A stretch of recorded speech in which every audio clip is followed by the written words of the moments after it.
Buongiorno a tutti, eccoci con il nostro appuntamento settimanale dedicato alla ciacola.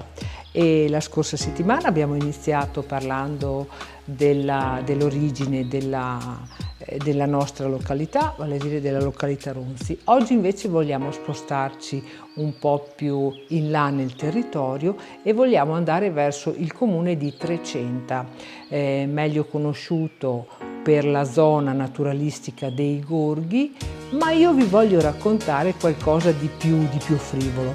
Voglio parlare di queste figure mitologiche nate proprio dalle credenze popolari denominate anguane. Tutti noi conosciamo la leggenda delle sirene di Ulisse, ma in realtà delle anguane poco se ne parla e poco si conosce.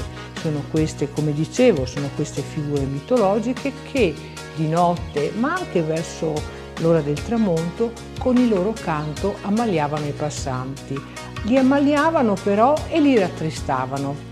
Ma io invece non voglio rattristarvi, voglio ricordarvi invece che se volete avere maggiori informazioni riguardo ai Gorghi, vi invito a recuperare i video che ha fatto Alberto qualche tempo fa spostandosi con la sua bicicletta. Per il momento io invece mi voglio dedicare al mio sforizzo. Alla prossima, ciao!